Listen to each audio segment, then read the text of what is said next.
And I'm back with more Phoenix Wright Trials and Tribulations. It feels great saying that.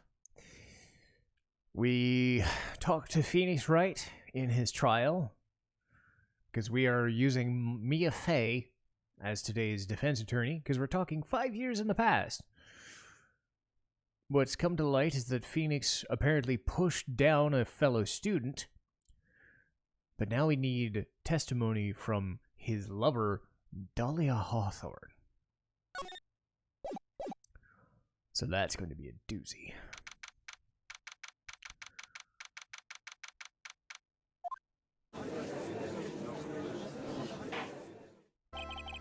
Court will now reconvene. Mr. Payne, please call your next witness. The next person is someone who witnessed the crime as it happened. The prosecution calls Miss Dahlia Hawthorne to the stand. Oh, God. Oh, that's not fair. What's with this stiff silence? In my long career as a judge, I have been deceived by many witnesses. It's my job to doubt, to take no one at their word. But in your case, I must admit you radiate a glow of sincerity. I can't believe he said that. Now, witness, could you please state your full name? Don't worry, sweetie. There's no need to be nervous. If anyone says anything rude, I'll be there to cut them right down to size. And I will bash them with my gavel. I love how they look straight at me when I say that. Thank you for calming my nerves. You're all so nice. I feel right at home. Not at all. It was nothing. If we may move on, what is your full name and occupation? My name's Dahlia Hawthorne. I'm a junior in literature at Ivy University. I just want to say, it's an honor for me to be in your noble presence. The honor is all mine. No, it's mine. Well, we know whose milkshake brings the boys to the... Wow! I mean, Mia, you have like 2 or 3 sizes on Dahlia. This isn't even a close argument. But whatever. Sir? Is there anything I can help you with? You just go and say what's on your mind. I'm sure there must be some kind of mistake. Phoenix wouldn't kill anyone, I just know it. Yes, I can see why you'd say that. She's gonna be a tough witness, okay? Only took her 12 seconds to wrap them around her little finger. Now then, please proceed with your testimony. Let's hear about what you witnessed on the day of the incident.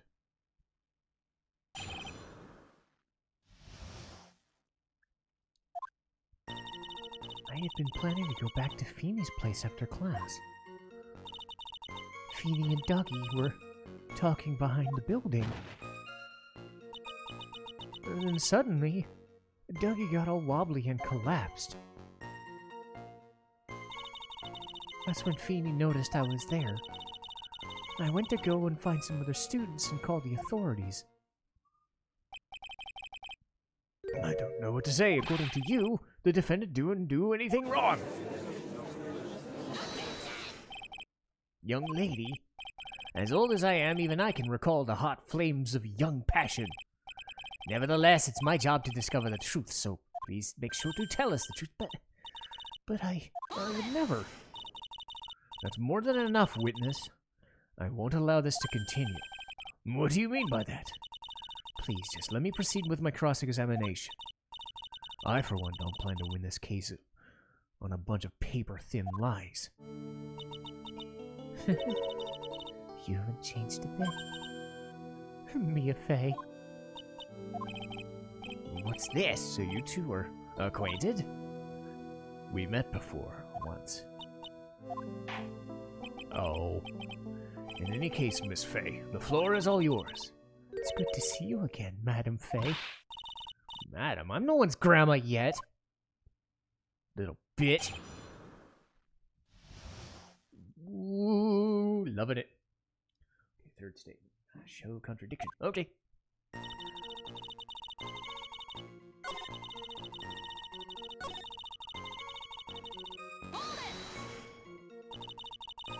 you saying the victim just collapsed on his own?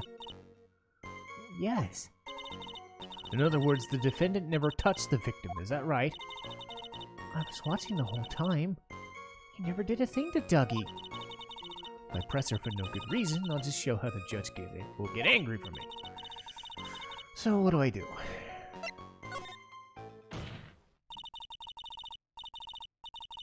Phoenix's testimony in the revised statement. Feeble lies are not very becoming, Miss Hawthorne, so let's drop them, okay? What? I'd never. Miss Fay, I will not allow you to badger the witness.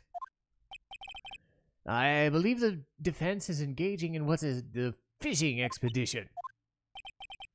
That is, she has no supporting. Please don't glare at me like that, I'm just doing my job. Now then, Miss Hawthorne. The defendant's palm print was found on Mr. Swallow's leather jacket.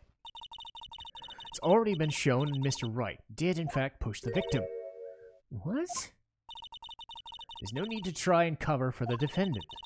It would be much better if you just came out and told us the truth. There's nothing to worry about, young lady. Just tell us everything you saw. Okay. I will. If you don't mind, I'll revise my testimony. Looks like we're finally getting somewhere. Actually, I didn't see the moment he pushed him. So, Phoenix's testimony...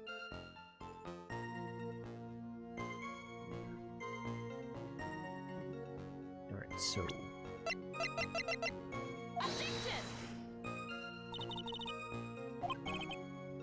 Don't ask me, you're the one who's supposed to know.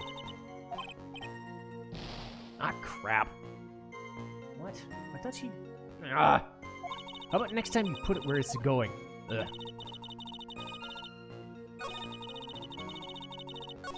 Okay. Alright. So it says revised fourth statement. 1, 2...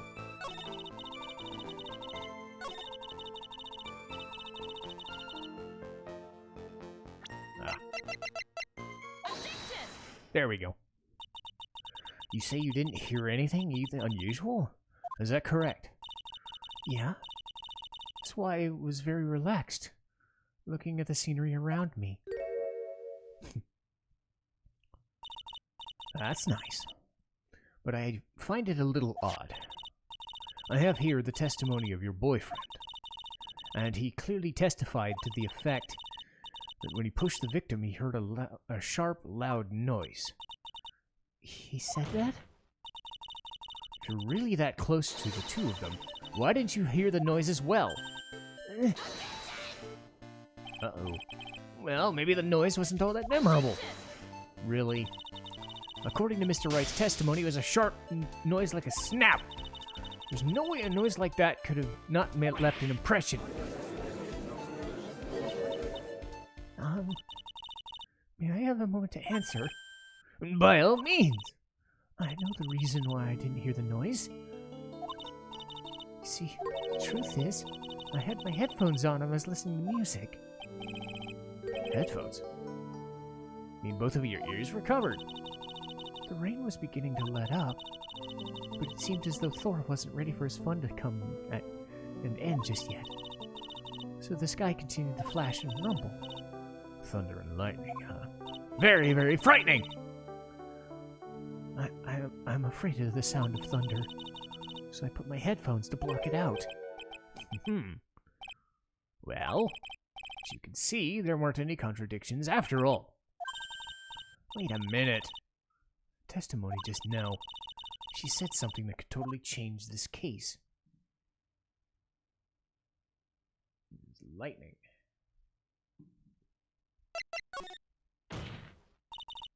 Your Honor, there's a problem with her testimony. What do you mean? Did you notice? She said there was lightning, correct? What about it? Well, lightning is actually a large discharge of electricity in the atmosphere, am I right? Now's not time for a science lesson. Your Honor, anyway, since the cause of death was electrocution, isn't it possible the victim died by a bolt of lightning?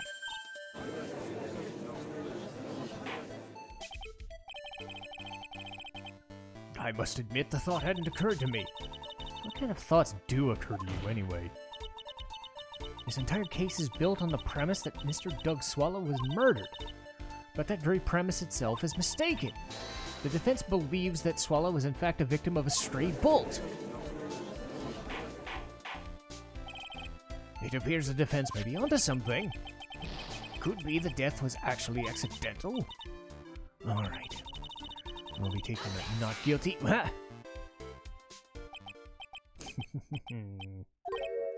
I'm hurt you have such a low opinion of me. I'm not a fool, you know. The prosecution's done its research, Your Honor. We found that there were no lightning strikes on the day of the location. What? What's more, we have evidence that the electrical cable was definitely linked to this case. Evidence? Well, what is it? This affidavit. Who's it from? The pharmacology students who were conducting experiments in their lab that day. Allow me to read this to the court, this testimony of students. All equipment in our lab suddenly lost power the day around 3 o'clock. Was it a blackout? All of the lab's equipment runs on high voltage. So you're saying the equipment lost power because... Precisely! They lost power because of the severed electrical cable. The power outage occurred at approximately 3 p.m., which fits the time of death listed in the autopsy. Exactly! In other words, the victim died as a result of touching the severed cable. According to the students, the cables were very old. They were planning on having them replaced in the near future. Apparently, the cables became so brittle that even the smallest bump would have caused them to break. However, there's one thing that troubles me. If the cables could have been broken by such a small bump, then it wouldn't have snapped if it hadn't been bumped into. Well, I suppose you could say that. Miss Faye, do you have any thoughts regarding the cause of this severed cable? I don't like how this is going. I have to come up with something. If it pleases the court, the defense would like to state its opinion. Well then, let's hear it. Who or what was it that caused the cable to break?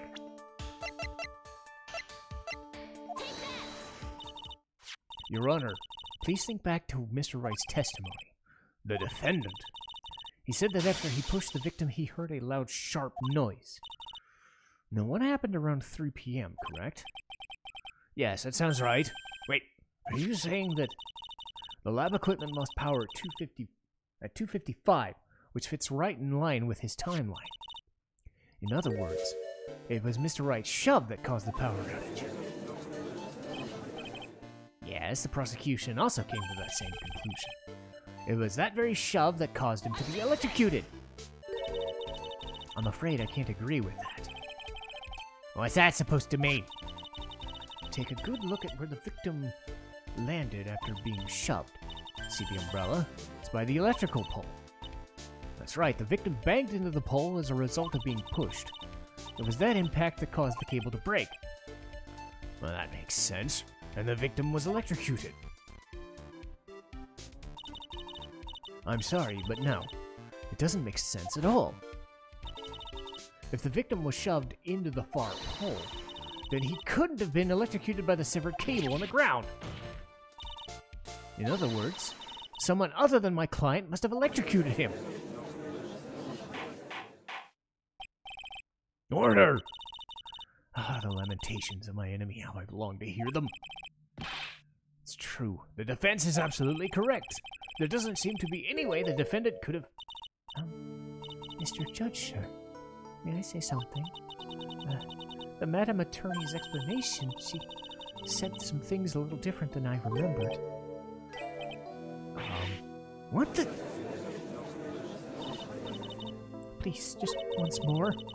May I please testify one more time? Of course it's all right. Just go ahead and give your new testimony. This is it. She's finally starting to show her true colors. Fifth statement. Okay. The truth is, Feeney pushed him twice. The first time was into the pole, and that's when the cable broke. then Dougie tried his best to run away, but Feeny caught up and crashed into him from behind. The cable snapping and being electrocuted occurred in, like, less than a minute. So after being shoved, the victim got up and tried to run away? And that's when he pushed him a second time? I'm sorry, but I just have to tell the truth. Am I doing the right thing? Am I? Of course you are, my dear. As painful as it seems, you are. Now then, Miss Fay, you may begin your cross-examination.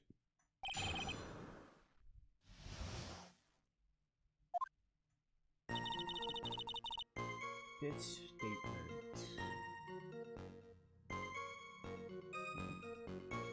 It's 1, 2, 3, 4, 5.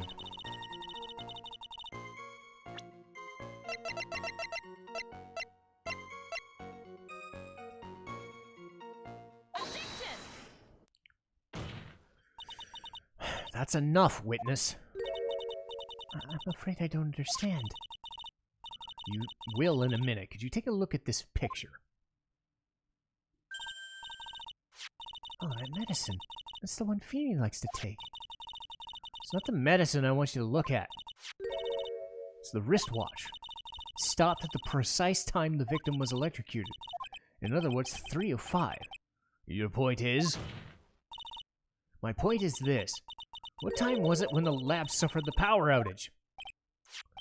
Well, according to the testimony, the answer was 2:55!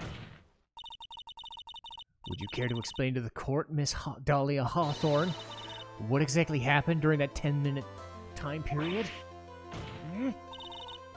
The defense proposes it was during this interval that the real murderer killed Doug Swallow. Order! What is all this about? This is nonsense! The real murderer? Even you can't deny that between the cable breaking and the electrocution, they are completely accounted for at the time interval.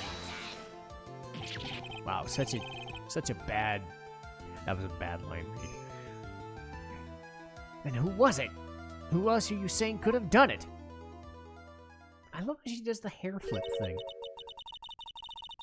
There's only one person who could have done it. Only after my client had left the scene was there a window of opportunity for the real killer. Miss Fay, is the defense ready to indict someone as the real killer? It's finally time. It's the moment I've been waiting for. Yes, Your Honor. We are ready. Very well, but remember, if you accuse the wrong person, you will be penalized. Think very carefully before you speak. Now then, Miss Fay, let's have it. Who is the real killer?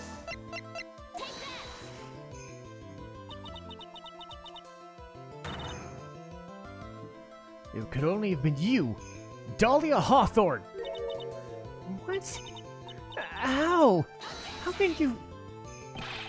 The defense is grasping at straws. 10 minutes passed between the cable broke and the time of execution. What exactly were you doing at that time? Were you really listening to some music while cheering them on? I find it hard to believe you didn't lay a finger on them to stop the men dearest to you.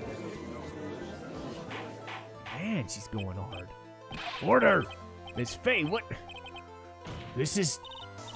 Miss Hawthorne, I believe that you did witness the two men fighting that day.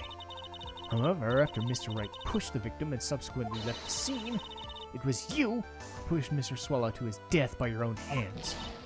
Ah! How can you say something so mean? I didn't do anything. Miss Fay, this is a very serious charge.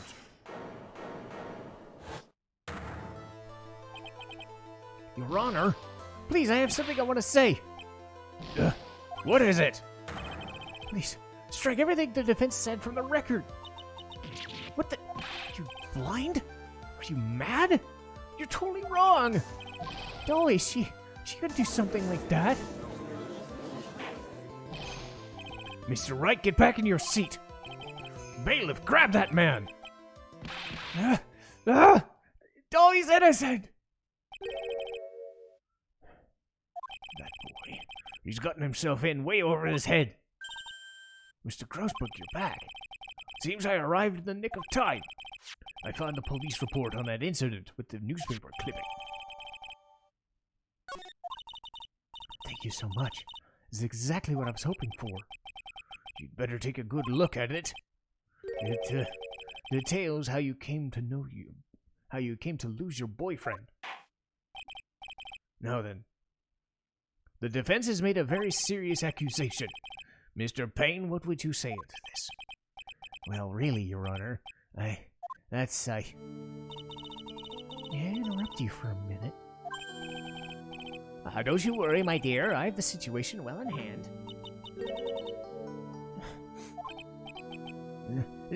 Go ahead. Madam Faye, are you seriously accusing me of killing Dougie? I am. Not only am I saying you murdered Doug Swallow, but you also tried to pin the whole thing on your current lover, Phoenix Wright. I told you that you should let me handle this. Sorry, please go ahead. How can you say that? I'm absolutely devoted to Feeney. The notion I would try to frame him is ludicrous. This is all just too much for my heart to bear.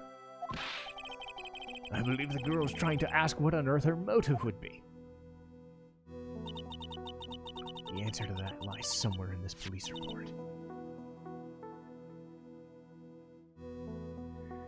It must. 8 months ago. Ooh. Actually, no. I'm gonna call it here, and we're gonna finish this next bit in the second episode of Dahlia's testimony. Because we're going from the first case, and we're going to talk into the case from before. So this is actually a good stopping.